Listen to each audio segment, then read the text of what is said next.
রাষ্ট্রীয় অতিথি ভবন পদ্মায় পররাষ্ট্রমন্ত্রী ডক্টর খলিলুর রহমানের সঙ্গে বৈঠক করছেন মার্কিন প্রেসিডেন্ট ডোনাল্ড ট্রাম্পের বিশেষ দূত সার্জিও গোর। সেখানে সরাসরি যুক্ত হচ্ছে, সেখানে রয়েছেন আশিকুর রহমান অপু।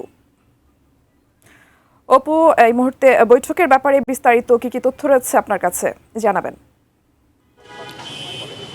টুম্পা, সার্জিও গোর আজকে দুপুর 2:15 নাগাদ বাংলাদেশে এসে পৌঁছেছেন।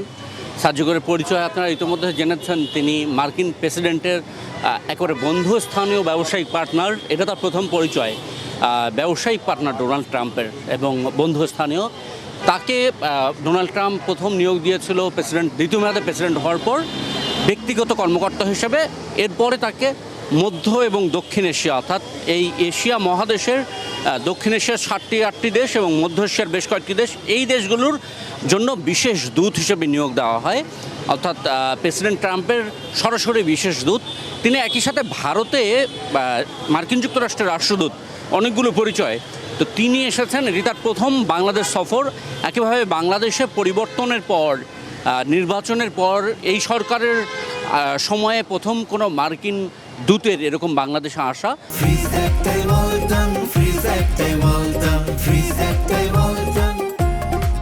এই পুরো সফরটিকে বাংলাদেশ দেখছে যথেষ্ট গুরুত্ব সহকারে। প্রথমত বাংলাদেশ মনে করছে যে সার্জিও গোর যেহেতু সরাসরি মার্কিন প্রেসিডেন্ট ট্রাম্পের দূত, তিনি এই সফর দিয়ে বাংলাদেশকে বুঝতে চাবেন বাংলাদেশ ঠিক কিভাবে যুক্তরাষ্ট্রের সঙ্গে বন্ধুত্বমূলক সহযোগিতা বা বন্ধুত্বমূলক সম্পর্ক, বাণিজ্য এগুলো বজায় রাখবে, বাংলাদেশের অভ্যন্তরীণ রাজনীতি কীভাবে পরিচালিত হচ্ছে থেকে শুরু করে বাংলাদেশের আরও যে বিষয়গুলো রয়েছে, এই অঞ্চলের যে ভূ রাজনীতি, বে অফ বেঙ্গলকে কেন্দ্র করে যে আন্তর্জাতিক রাজনীতি, সেগুলোর বিষয়ে বাংলাদেশের অবস্থান। মোট কথা, মার্কিন নতুন যে ট্রাম্পের প্রশাসন, তারা বাংলাদেশের নতুন যে বিএনপি সরকার, তাদের যে মনোভাব, এই দুই সরকারের মধ্যে পারস্পরিক মনোভাবটা বিনিময় হবে এবং বাংলাদেশকে বুঝবেন সার্জিও গোর। এটি সফরের মূল উদ্দেশ্য, যেটা পররাষ্ট্রমন্ত্রী ডক্টর খলিলুর রহমান গতকালকে আমাদেরকে বলেছিলেন তার মন্ত্রণালয়ে।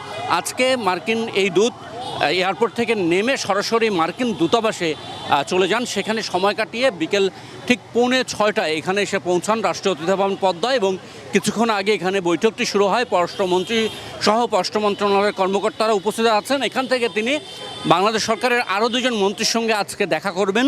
তারপরে আগামীকালকে সার্জিও গোর কক্সবাজারে যাবেন। কালকে সারাদিন কক্সবাজারে তিনি রোহিঙ্গা ক্যাম্পে এবং অন্যান্য নানান বিষয়ে খোঁজখবর নেবেন, এবং তারপর দিন প্রধানমন্ত্রী তারেক রহমানের সঙ্গে সৌজন্য সাক্ষাৎ করবেন, মতবিনিময় করবেন, এবং পরশুদিন অর্থাৎ শনিবার দুপুরে তিনি ঢাকা ছাড়বেন। তার এই সফরকে বাংলাদেশ মনে করছে যুক্তরাষ্ট্রের সঙ্গে বন্ধুত্ব এবং বন্ধুত্বপূর্ণ সম্পর্ক আরও জোরদার করা এবং নানান ইস্যুতে সমাধানের জন্য এগিয়ে যাওয়ার জন্য একটি গুরুত্বপূর্ণ সফর হবে।